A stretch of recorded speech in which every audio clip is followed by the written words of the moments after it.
Est-ce que je vais répéter comme tout le monde que c'est déjà la moitié de l'année et que le temps est passé bien trop vite? Effectivement, mais en même temps c'est terriblement vrai.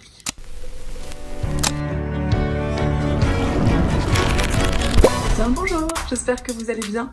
Je vous retrouve pour une nouvelle vidéo et comme une très grande portion de booktube, bookstagram, etc. En ce moment, je viens vous faire mon bilan de mi-année autour du non moins célèbre Media Freakout Book Tag que je reprends pour la première fois. J'avais hésité à le faire l'année dernière et je me suis un petit peu laissé emporter par les événements et il n'était plus temps de le faire au bout d'un moment. Là, je m'y suis pris un petit peu plus tôt. On est tout début juillet, donc la moitié de l'année, les 6 premiers mois sont effectivement passés et terminés.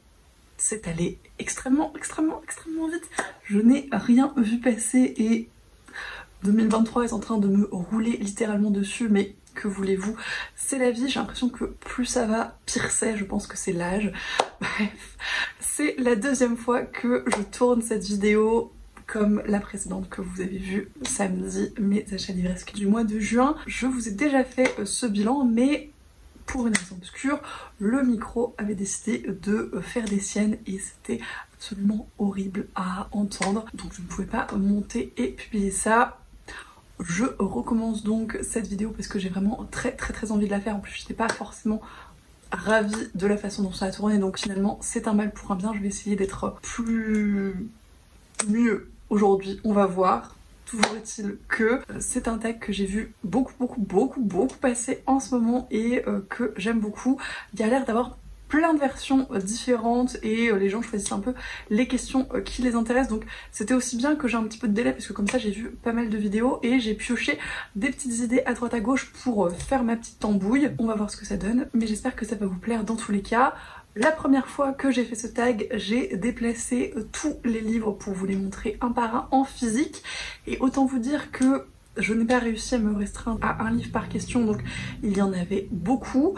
J'ai eu l'impression de déplacer la moitié de mes bibliothèques et de devoir les ranger ensuite, ce qui était peu sympathique. Aujourd'hui, honnêtement, c'est la deuxième fois. Je ne me sentais pas de refaire tout ce chambardement, donc tant pis, je vous insérerai les images juste là quand je parlerai livre. Je vais probablement m'en vouloir au montage, mais il fait beaucoup trop chaud pour déplacer des tonnes de bouquins aujourd'hui. Bref, cette introduction est déjà bien trop longue, ce tag va probablement être également très long puisque comme d'habitude je ne pense pas être concise, donc on va essayer de pas trop traîner et je vous propose qu'on commence tout de suite. On va commencer par un petit point hors tag que j'ai vu pour le coup sur la chaîne de Camelot Magicadou et que j'ai trouvé plutôt très cool, très intéressant, donc je me suis dit que j'allais le reprendre. C'est en gros un petit point statistique de ce début d'année, de ce que ça avait donné. C'est une année extrêmement étrange pour moi à plein de niveaux, mais typiquement en termes de lecture. J'ai énormément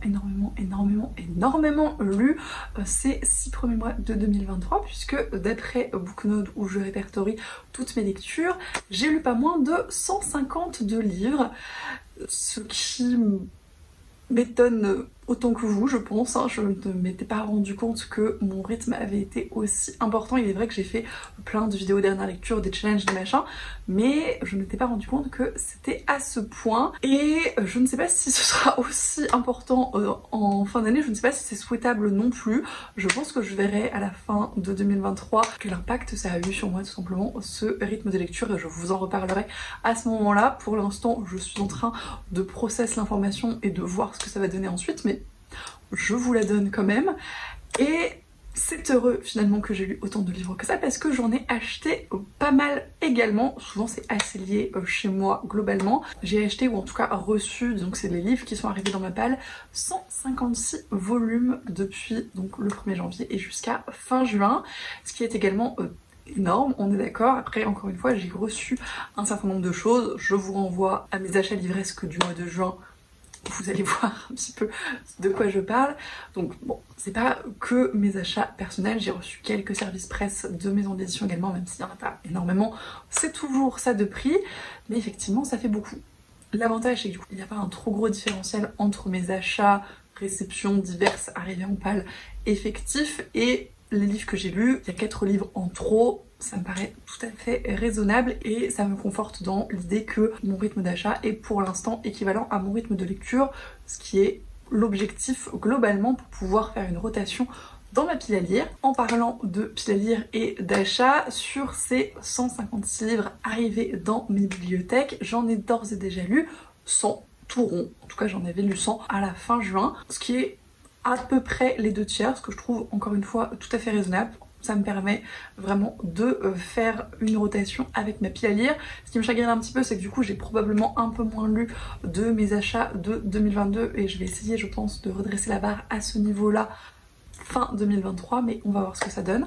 En tout cas, voilà, c'est des chiffres qui m'impressionnent de façon assez étrange, mais avec lesquels je suis plutôt ok dans le sens où c'est équilibré à mon sens et c'est tout ce que je souhaite. En tout cas, ça a été effectivement un début d'année assez étrange en termes de lecture et vous allez voir ça progressivement dans la vidéo. Je vous ferai, je pense, un petit point YouTube, mais ultérieurement à la fin. Et on va passer aux questions du tag à proprement parler. La première question pour bien commencer, c'est ma meilleure lecture de ce début d'année et je pensais que ce serait plus difficile que ça de choisir honnêtement parce que j'ai l'impression d'avoir fait de très chouettes lectures pour ce premier semestre 2023.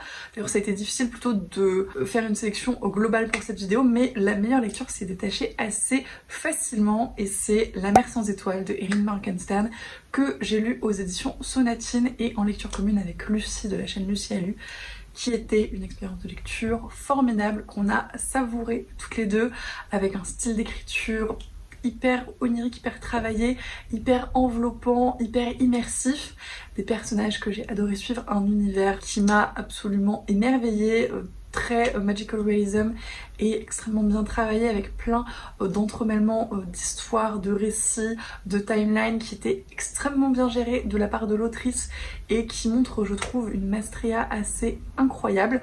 Donc voilà, c'était une expérience de lecture formidable. C'est un livre qui probablement ne plaira pas à tout le monde mais qui moi a tapé parfaitement dans le mille, donc c'était extrêmement cool. Je me pencherai avec grand plaisir sur les autres romans de l'autrice et j'ai très hâte. Et je ne vous ai pas expliqué mais j'ai lu énormément de graphiques en ce début d'année, ce qui explique également pourquoi j'ai lu autant de livres bien évidemment. Donc je me suis dit que j'allais pour chacune des questions vous parler de romans et de graphiques pour que ça soit vraiment représentatif de mes lectures en général. Et donc pour ma meilleure lecture graphique de ce début 2023, c'est une lecture étonnamment très récente dont je ne vous ai parlé qu'à une seule reprise pour l'instant et c'était dans le dernier vlog défi lecture où je vous donnais mon avis à chaud qui n'était peut-être pas aussi expansif que je l'aurais souhaité parce que c'est vraiment une lecture qui se digère à mon sens et c'est 47 corps de la première partie de Timothée Le Boucher aux éditions Glénat qui était encore une fois une expérience de lecture extrêmement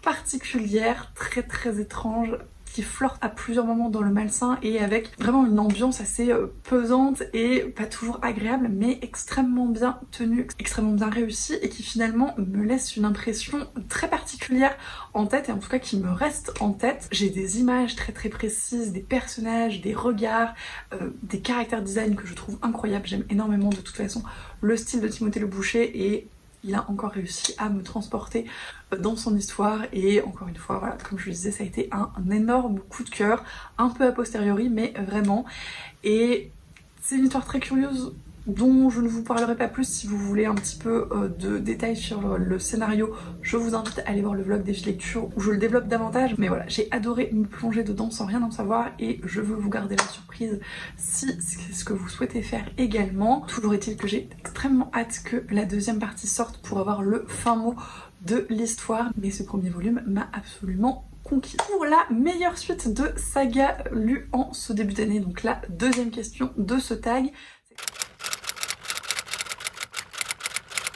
c'était très difficile de choisir et c'est là où j'ai commencé à partir en cacahuète et à vous proposer plusieurs romans. J'ai essayé de faire fantasy, SF puisque c'est un petit peu les deux grands genres qui se sont détachés de mes lectures pour ce début d'année. En fantasy, je ne peux que vous mentionner Les Sentiers des Astres de Stéphane Plateau, les 3e et 4e tomes que j'ai lus d'affilée tellement c'était incroyable, que j'ai écouté d'ailleurs en livre audio, que je vous recommande bien évidemment toujours extrêmement chaudement. Le livre audio est formidable, le lecteur est très chouette et La plume et l'histoire et l'ambiance se prêtent extrêmement bien à ce format, je trouve. Bon, c'est une saga que j'apprécie particulièrement et qui, je trouve, prend de l'ampleur avec les tomes et on voit que l'univers se développe, prend en consistance, prend en épaisseur avec de la cosmogonie, avec des récits de contes et légendes, avec de l'histoire, avec un grand H, enfin vraiment avec énormément de choses qui s'entremêlent, en plus des différents fils qui sont tissés dans l'intrigue. Et c'est juste un bonheur de découvrir tout ça. J'ai absolument adoré ces 2 tomes. Et j'ai très hâte de retourner dans cet univers. En science-fiction du coup, parce que ce n'est pas fini, on est toujours dans la question des sagas. J'ai lu avec grand plaisir le 4e tome du Journal d'un Assassin de Martha Wells aux éditions La Talente. Une saga que je continue avec plaisir, que j'ai découvert fin 2022. Et ce 4e tome est pour moi, pour l'instant, le meilleur de la saga parce qu'il rassemble vraiment tout ce qu'on avait vu de façon un petit peu indépendante dans les 3 précédents qui étaient vraiment plutôt des épisodes à part entière. Là, on voit un petit peu tous les enjeux qui se mêlent et c'est très cool. Du coup, le 5e tome est bien plus épais que les précédents. Je pense que c'est vraiment du fait de ce rassemblement d'enjeux. Je ne l'ai pas encore lu, mais il me tarde parce que je pense que ça va vraiment prendre de l'ampleur à ce moment-là. Je vous en dirai des nouvelles quand ce sera le cas. Et en graphique du coup, la saga que j'ai adoré continuer en ce début d'année, c'est Frieren de Kanehito Yamada et Tsukasa Abe aux éditions Kiun. J'ai dû lire 3 ou 4 tomes je crois depuis le début de l'année, je ne sais plus exactement, mais je les ai lus au fil des sorties et c'est une saga qui ne s'essouffle pas du tout à mon sens, qui reste vraiment dans son propos de base, c'est-à-dire cet elfe qui a sauvé le monde mais qui, comme elle va vivre très longtemps, ne sait plus trop quoi faire de sa vie ensuite et qu'on va suivre dans tout ça et finalement dans un côté très tranche de vie au milieu de ses aventures avec vraiment une réflexion sur le temps, sur la temporalité, sur la façon dont il passe de façon différente pour les gens et ce que ça peut impliquer globalement pour les personnes et pour les relations. C'est toujours des petits moments assez hors du temps, un peu contemplatifs, un peu mignons, un peu tranche de vie, un petit peu d'aventure, enfin il y a plein d'ingrédients qui se mêlent pour former une lecture très chouette. Je continue en tout cas cette saga avec grand plaisir. Pour la 3e question,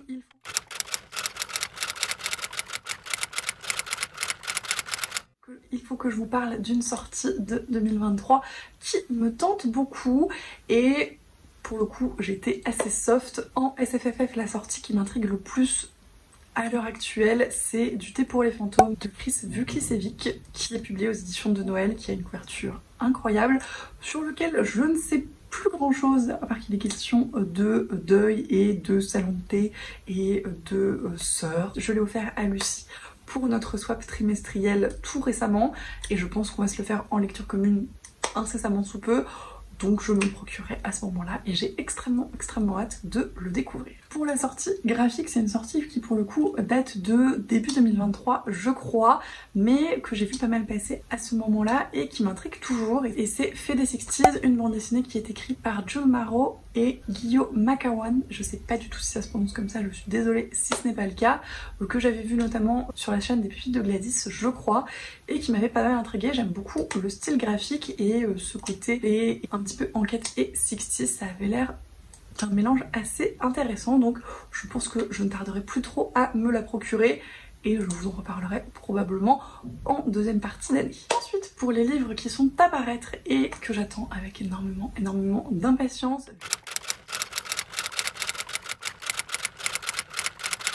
j'ai essayé également de me restreindre en SFFF fantasy typiquement.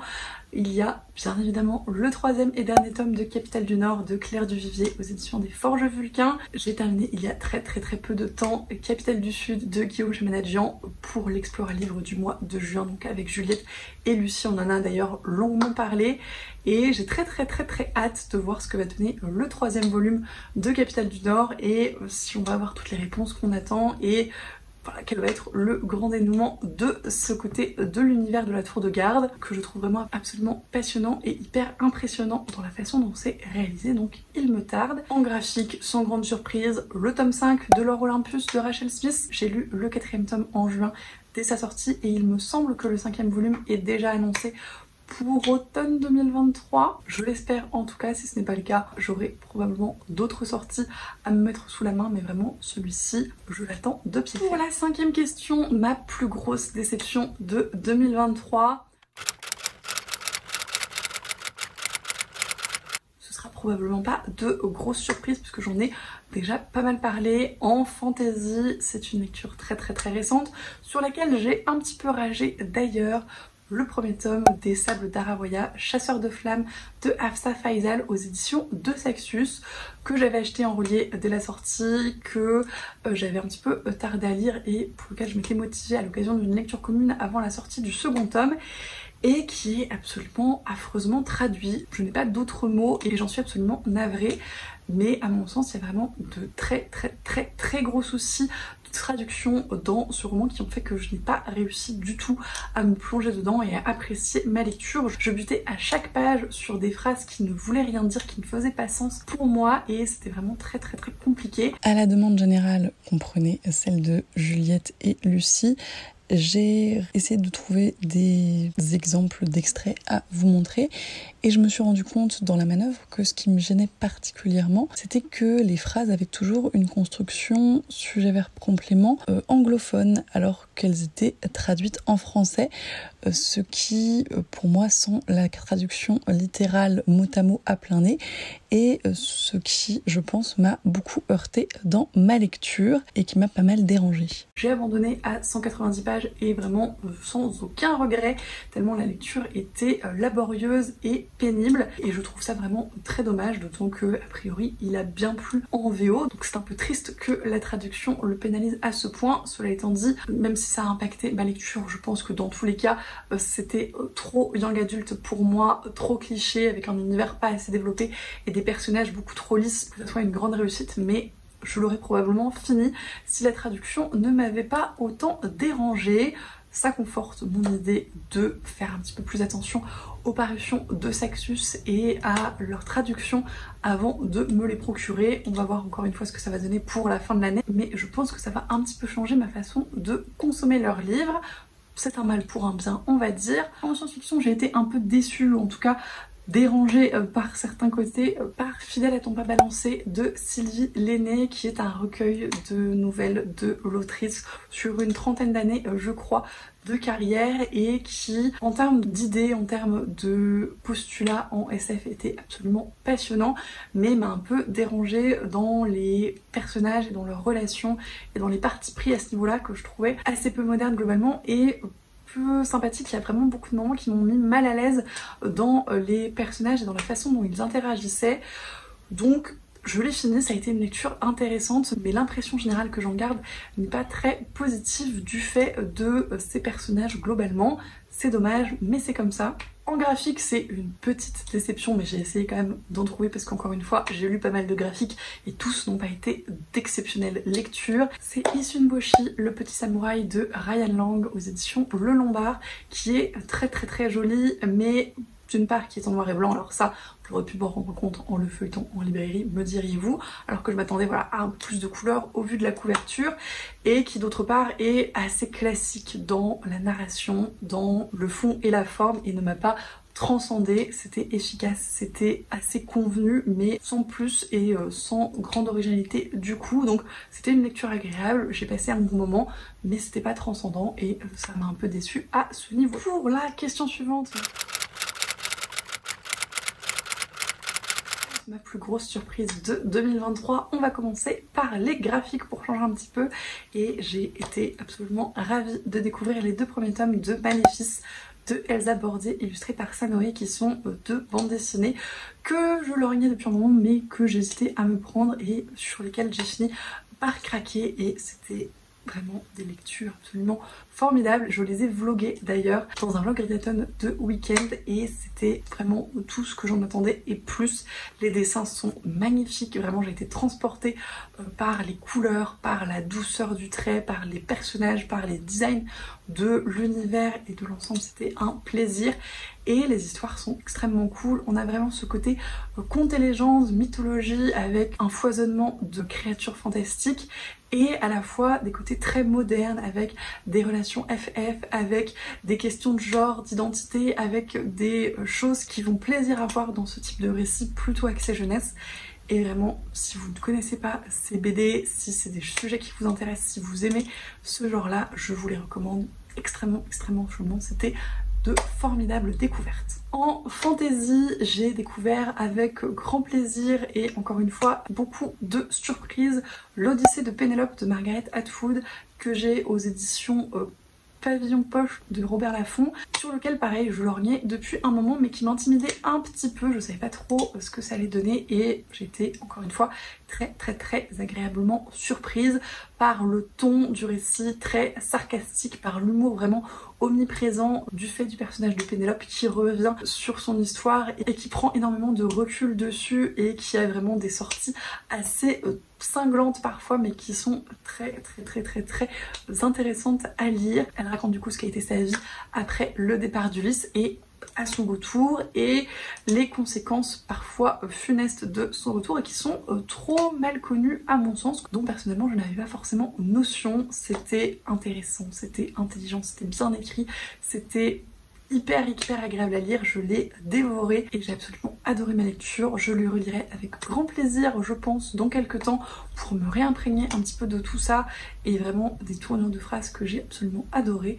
Donc encore une fois, si vous ne le connaissez pas, je vous le recommande très chaudement. En science-fiction, il y a un petit peu de fantasy, mais c'est dans l'ensemble un petit peu plus de la SF pour ce recueil. Dilué, qui est un recueil d'autrices aux éditions ActuSF Helios, et qui va parler de sexualité, d'érotisme dans la SFFF globalement, et explorer différentes facettes à ce niveau-là. Et c'était encore une fois, c'est le thème de cette question, donc bien évidemment une excellente surprise. Je ne savais pas trop à quoi m'attendre, même s'il y avait quelques autrices que j'affectionne particulièrement qui sont notamment Morgana Glencoe et Karine Renberg. J'ai découvert avec grand plaisir des autrices que je ne connaissais pas, j'ai apprécié leurs plumes, leurs univers et j'ai vraiment adoré chacune des nouvelles. Il n'y en a pas une qui se détache des autres à mon sens. C'est un recueil qui est très équilibré, très agréable à lire. Il y a en plus un petit côté cadavre exquis avec des petites choses qui sont reprises de nouvelle en nouvelle et qui forment un tout assez cohérent malgré la diversité des univers et des thématiques abordées. Donc vraiment c'est une lecture qui est très particulière par plein d'aspects, qui aborde un thème qui n'est pas forcément facile mais que j'ai absolument adoré. Et dans un no man's land de fantastique, fantasy, science-fiction, truc étrange, parce qu'encore une fois c'est le thème de l'année, Vita Nostra de Marina et Sergei Tkachenko aux éditions La Talente, que j'ai lu encore une fois en lecture commune avec Lucie et qui était une très grosse surprise. Je ne savais pas trop à quoi m'attendre encore une fois et je me suis plongée dedans assez innocemment et je suis allée d'incompréhension en fronçement de sourcils et questions insistante à Lucie qui ne comprenait pas plus que moi initialement, et au fur et à mesure de la construction du récit, au fur et à mesure de la découverte de l'univers et jusqu'à la révélation finale de l'ensemble, c'était vraiment très bien construit, très bien fait, très intéressant à lire et extrêmement addictif. On avait envie de savoir, on avait envie de comprendre et c'était une très chouette lecture partagée. D'ailleurs c'est typiquement le genre de livre à lire en lecture commune si vous voulez pouvoir échanger avec quelqu'un qui comprend votre incompréhension. On avait aussi The Riddler en backup à ce niveau-là qui nous a très bien conseillé d'ailleurs, mais voilà, ça a été encore une fois une expérience de lecture très particulière mais que je chéris particulièrement. Pour la question 7, je dois vous parler de ma ou mon nouvelle auteurice préférée. Je ne vais probablement pas vous surprendre en mentionnant rapidement Becky Chambers et Ali Hazelwood dans des genres très différents mais avec un côté positif et extrêmement solaire et good vibes que j'adore particulièrement. Le souci c'est que je ne les ai pas découvertes en 2023 mais en 2022 et elles ne rentrent donc pas dans ce tag à mon sens, mais ça reste des autrices que j'ai beaucoup lues quand même ce début d'année, donc je tenais tout de même à les mentionner. Pour les auteurices que j'ai effectivement découvertes cette année, je ne peux que mentionner Niveau, dont j'ai lu les 2 premiers tomes des archives des collines chantantes qui sont publiés chez La Talente, que j'ai beaucoup apprécié. C'est un style très particulier, on est dans des novellas de fantasy avec Une narration assez étrange, beaucoup de mise en abîme, beaucoup de jeux sur le style et l'ambiance, mais qui fonctionne extrêmement bien avec moi. En plus, je trouve que la traduction, la talente est intéressante, notamment avec cette question du pronom du personnage principal qui est assez perturbante initialement, mais qui fonctionne très bien, je trouve. Donc ça a été vraiment une très très chouette découverte de cette autrice pour cette année, d'autant qu'on les a lus en lecture commune avec Lucie encore une fois, et que c'est toujours très très cool. Pour la partie SF, l'auteur que j'ai le plus lu et apprécié n'est autre que NR Carré, toujours chez La Talente, pour les 2 premiers tomes de sa saga Rempart, donc le livre de colis et les épreuves de colis. Encore des lectures communes qu'on a fait avec Lucie et qui en termes de science-fiction sont vraiment très chouettes. On est dans du post-apo avec un gros travail sur l'univers, sur la société qui s'est construite autour de ces remparts qui détiennent le pouvoir sur les anciens techs des civilisations passées et qui forment du coup un petit peu l'élite de cet univers, mais qu'on découvre rapidement pas si positif que ça, bien évidemment. Il y a également un gros travail sur la langue avec un personnage principal qui nous raconte son histoire à la première personne et qu'on voit évoluer au fil du temps et dans sa narration également, ce qui est toujours absolument passionnant. C'est vraiment un procédé d'écriture que j'apprécie particulièrement. J'ai extrêmement hâte de lire le 3e et dernier volume de cette trilogie. Je pense qu'on va se faire ça tranquillement, 2e moitié de l'année avec Lucie, et on vous en reparlera le moment venu. En graphique, j'ai pas découvert tant d'auteuristes que ça. Assez étonnamment, je suis restée assez fidèle à mes classiques, mais je suis tout de même tombée amoureuse d'une illustratrice que j'ai découverte aux éditions Achilleos dans un artbook absolument incroyable dont je vous ai déjà longuement parlé également, Fifal, qui représente typiquement, je pense, tout ce que j'apprécie en termes d'univers graphique, avec un côté très onirique, merveilleux, fantasy, fantastique, des jeux avec les textures, avec les couleurs, avec les formes, avec des réinterprétations d'objets ou de choses du quotidien et de personnification de plantes, de champignons, de choses comme ça que je trouve merveilleuses. C'était un artbook de toute beauté que je refeuillette encore avec grand plaisir. Et si vous ne connaissez pas du tout le travail de l'illustratrice, encore une fois, je vous le recommande chaudement. Ensuite, pour mes personnages préférés de ce début d'année, on va faire de l'historique plutôt que de la fantaisie et je vais vous parler d'Emilis de Emmanuelle Chastelière que j'ai lu il y a assez peu de temps également, dont on vous a longuement parlé encore une fois avec Lucie et Juliette, puisqu'on a toutes les 3 fait une vidéo dédiée post-lecture commune qui était une excellente lecture, qui est donc une réécriture des guerres carthaginoises au travers de la figure d'Emilis, donc la femme de Hannibal Barca, qui était un personnage absolument passionnant à suivre et que j'ai trouvé très réaliste et très attachant à ce niveau-là. C'est vraiment une personne à part entière avec énormément de texture, énormément de profondeur, avec laquelle on peut vraiment entrer en empathie et qui était très agréable à suivre dans le récit. Je vous laisserai nos avis détaillés sur ce livre si ça vous intéresse en barre d'infos, parce que on a bien développé le propos. En science-fiction, comment ne pas citer Freudex de la saga Histoire de moines et de robots de Becky Chambers, qui est encore une fois une saga extrêmement solaire, extrêmement bienveillante, extrêmement positive, qui fait plaisir à lire, et un personnage avec lequel je m'identifie pas mal et qui résonne à plein de niveaux et que je trouve encore une fois très intéressant à suivre et extrêmement plaisant. Il fait vraiment beaucoup de bien. J'ai lu le 2e tome de cette saga en ce début d'année et comme pour le premier, c'était vraiment une excellente lecture, un petit moment cocon hors du temps qui fait juste du bien et je vous le recommande comme d'habitude extrêmement chaudement. Côté graphique, probablement encore une fois sans aucune surprise, le personnage de Mao Mao dans les carnets de l'apothicaire de Itsuki Nanao et Nekoku Lage.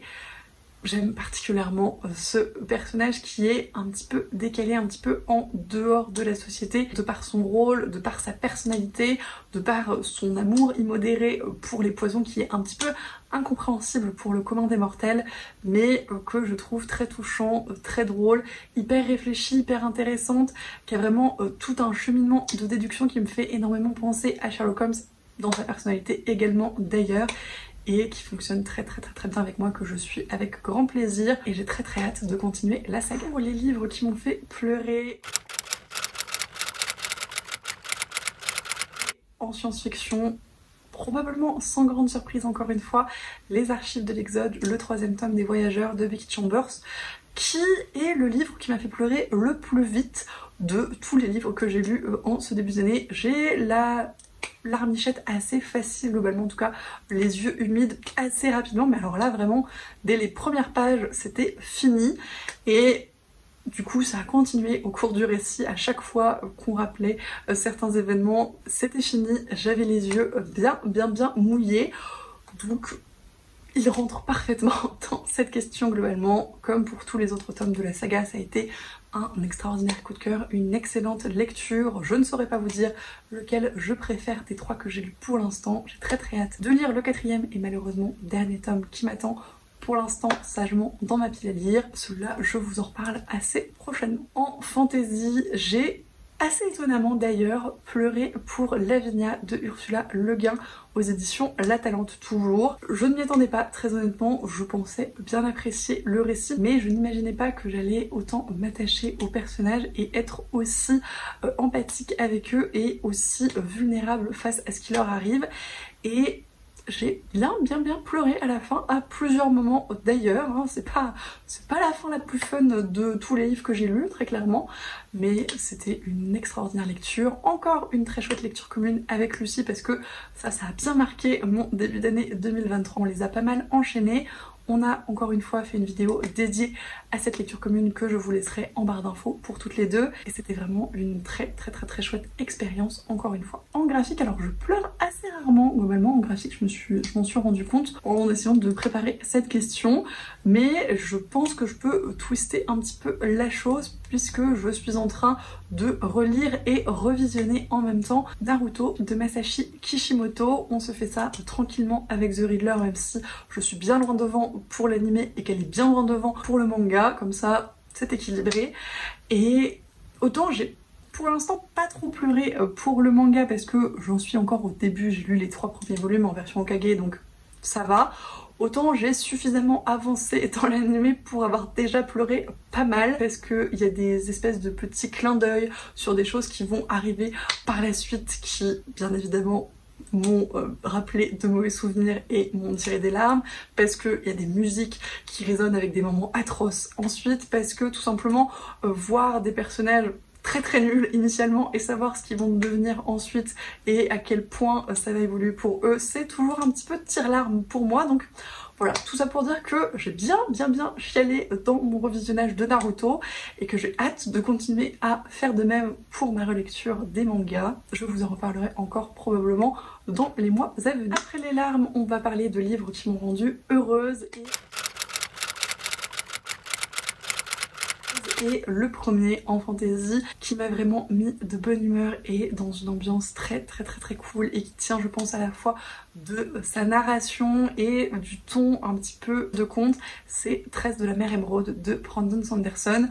Encore une lecture commune avec Lucie, ce qui a également je pense participé à ce plaisir de lecture, mais qui était vraiment très chouette. C'est le premier de ces 4 projets secrets qui est donc sorti en janvier et qu'on a dévoré dans la foulée, qui s'est lu tout seul, qui était extrêmement agréable et addictif à lire et qui vraiment m'a mise en joie d'un bout à l'autre du roman. J'étais à fond dedans, j'ai adoré le personnage de Tress, j'ai adoré les personnages secondaires, les péripéties qu'elle rencontre, l'univers, la piraterie, le système de magie, les images très visuelles qu'on avait au cours du récit, vraiment tout était formidable et c'était un très chouette coup de cœur pour ce roman qui m'a bien mis en joie. En science-fiction, je vous en ai déjà parlé dans cette vidéo, mais comment ne pas mentionner Prière pour les cimes timides, le 2e tome d'Histoire de moines et de robots de Becky Chambers, qui m'a encore une fois mis dans un état d'esprit formidable. J'avais envie de redécouvrir le monde, de profiter de la nature et des gens en refermant le bouquin. Donc incroyable, un très chouette moment de lecture, une petite parenthèse hors du temps. C'était malheureusement le dernier tome de cette saga, mais j'ai bon espoir que d'autres Becky Chambers souhaitent apparaître incessamment sous peu, sinon ça va être une fin d'année assez compliquée. En graphique, ils m'ont tous plus ou moins rendue heureuse parce que dans l'ensemble, je lis plutôt des graphiques assez positifs, même si quelques-uns ont des sujets un petit peu plus lourds. Mais celui qui m'a le plus mis la banane et bien fait marrer, c'est Star Night de Kedavo, publié aux éditions Kinaï, qui est un espèce de mélange un petit peu étrange de science-fiction, fantasy, un peu conte, avec à la fois des grenouilles qui se transforment en soldats intergalactiques et qui volent, et des pouvoirs de la lune, et vraiment ça part dans tous les sens. Les designs des personnages sont à croquer, l'univers est très très cool, c'est plein de couleurs, c'est plein de bonnes vibes, c'est plein de bons sentiments et ça fait extrêmement de bien à lire. Je ne sais pas du tout si la maison d'édition va publier d'autres titres de l'auteurice, mais j'ai très hâte de les découvrir si c'est le cas. En tout cas, celui-ci c'était une réussite. Alors c'est la seule question pour laquelle je me suis motivée à sortir des livres en même temps, c'est un petit peu le principe.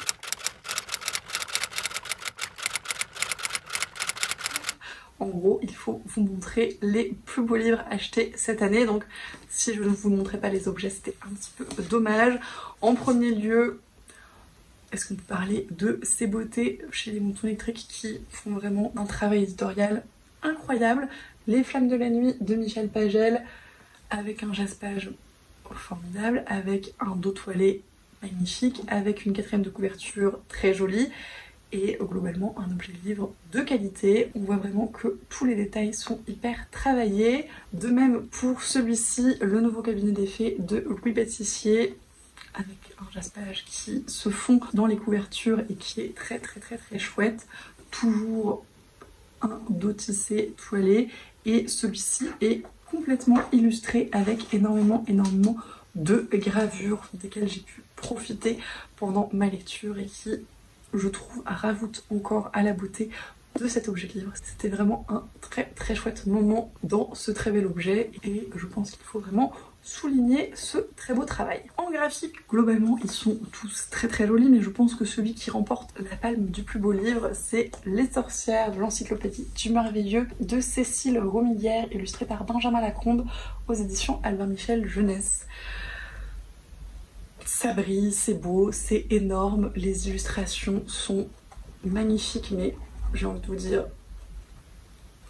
c'est Benjamin Lacombe. Les pages de garde sont très chouettes également, tout est très bien pensé, très joli. Le seul problème, c'est qu'il est arrangeable dans la bibliothèque du fait du format, mais c'est peu cher payé devant la beauté de l'objet, et c'était une très chouette lecture, en plus très intéressante sur le sujet des sorcières, qui balaye assez large en termes de mythologie, de cultures différentes et de temporalité, donc assez complet dans le genre, et pour un public jeunesse, c'est toujours appréciable. J'avais quelques mentions honorables et des livres que je n'ai pas réussi à classer et qui sont un petit peu des ovnis littéraires, mais je vous ferai une vidéo dédiée à ceci parce que, encore une fois, ça a été une année un petit peu étrange en termes de lecture et j'ai lu des choses qui ne rentrent pas tout à fait dans les cases classiques, et je trouvais ça intéressant de vous en parler plus particulièrement. Toujours est-il que, pour finir, j'ai ajouté une petite catégorie maison d'édition favorite de ce début d'année. Au vu de ma sélection, encore une fois, vous n'allez probablement pas tomber des nues. La maison d'édition La Talente, que j'ai vraiment beaucoup lu en ce début d'année, que ce soit en fantasy ou en science-fiction, et qui m'a d'ailleurs envoyé mes premiers services presse en ce début d'année, à la fois numérique et papier, ce qui me ravit absolument et ce dont je suis extrêmement reconnaissante, bien évidemment. De toute façon, ils publient Becky Chambers, donc à partir de là, j'ai envie de vous dire, ils ont tout bon, mais vraiment c'est une maison d'édition que je suis avec plaisir, qui a toujours des publications de qualité très variées en termes de catalogue et avec une mise en page que j'affectionne particulièrement dans ses romans, ce qui ne gâche rien. En graphique, je pense que la maison d'édition que j'ai le plus lu globalement, c'est la maison d'édition Kiun en manga, qui encore une fois publie beaucoup des sagas que je suis assidûment et avec grand plaisir, et qui ont également une ligne éditoriale très cool et des publications de qualité que je tenais à saluer. Et on va finir ce tag vidéo bilan semi-annuel par un petit point YouTube, réseaux sociaux, moments marquants, etc.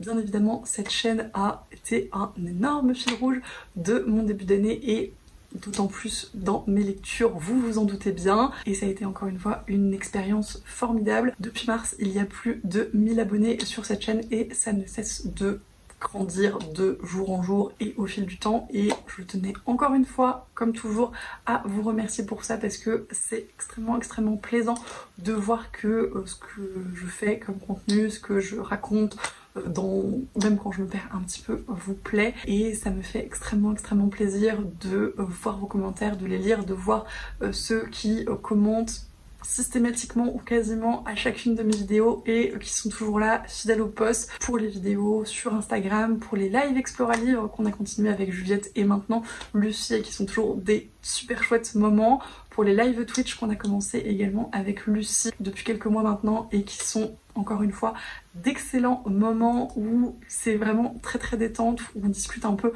de tout, de rien, où parfois ça part un petit peu en sucette, mais où c'est vraiment juste du partage et c'est un énorme plaisir de faire ça et de discuter de livres et de sujets un petit peu annexes autour. Autre moment marquant, les salons littéraires auxquels j'ai eu le plaisir d'assister en ce début d'année, plaisir que je compte bien reconduire dans la deuxième moitié de 2023, mais qui m'ont vraiment tous fait passer d'excellents moments. Petit highlight sur Ouest Hurlant, qui est le dernier que j'ai fait avec en plus un groupe d'amis absolument formidable et où vous avez été encore une fois très nombreux à venir me parler et à me reconnaître, et vous n'imaginez pas à quel point ça m'a touchée, ça m'a un peu perturbée, mais ça m'a fait extrêmement plaisir, donc merci encore pour ça. Je ne sais plus quoi dire. J'ai vraiment beaucoup apprécié vivre toutes ces expériences depuis le début de la chaîne et particulièrement encore une fois pour ce premier semestre 2023 parce que j'ai l'impression que ça s'est un petit peu accéléré. Je continuerai avec grand plaisir pour la deuxième moitié. De toute façon, ce n'est pas les projets qui manquent, bien évidemment, que ce soit toute seule ou avec les copines. Je pense à Lucie, je pense à Juliette, je pense à plein d'autres. On a des lectures communes à l'appel, on a des vidéos à foison, on a des envies à non plus finir et on a hâte de partager tout ça avec vous. J'ai également très hâte de rencontrer toutes celles et ceux que je n'ai pas encore vus en vrai parce que 2023 ça a été également le moment où j'ai pu mettre un visage tridimensionnel sur certains et certaines, typiquement Émilie de la bibliothèque d'Emilia que j'ai été absolument ravie de rencontrer, Natcha également, et encore une fois probablement beaucoup d'autres que j'oublie. J'ai rencontré énormément d'autres booktubeurses, créatrices de contenu livresque et abonnés et c'était extrêmement cool. Donc j'espère que ça va continuer cette année et voilà, c'est encore une fois un moment où je me suis lancée dans un truc que je ne sais pas comment terminer, mais globalement merci beaucoup pour toutes ces expériences, pour toutes ces bonnes vibes, pour cette chaîne et pour l'enthousiasme que vous y manifestez. Ça me touche énormément, ça me fait extrêmement plaisir et je vais continuer à faire aussi bien que possible pour la suite de l'année et aussi bien que pour le début, je l'espère. Bref, je pense que je n'ai rien oublié de ce que je voulais mentionner, en tout cas de plus important pour cette vidéo. Il y a probablement des petites choses qui sont passées à la trappe, mais si ça me revient, je les mettrai au montage. Bref, merci d'avoir regardé cette vidéo. Si vous êtes encore là, comme d'habitude, j'espère que ça vous a plu. N'hésitez pas à me dire si vous avez lu certains des livres que j'ai mentionnés, si d'autres vous tentent, si vous avez fait de belles découvertes en ce début d'année 2023. Si vous voulez reprendre ce tag en commentaire, je découvrirai ça avec grand plaisir. Je suis toujours très curieuse de vos réponses. Si vous l'avez fait également sur Instagram ou sur YouTube et que je n'ai pas encore vu cette vidéo, n'hésitez pas à me la partager aussi. Je vous remercie, comme je le disais encore une fois, pour tout. Je vous souhaite bien évidemment d'excellentes lectures et je vous dis à la prochaine.